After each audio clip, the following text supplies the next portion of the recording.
Good morning guys, in front of me is Google Pixel 10 and let me show you how to change wallpaper on this device.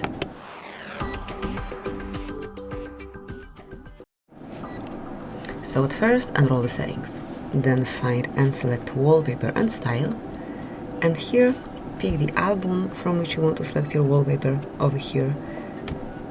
Then choose the picture that you want to cover your screen with,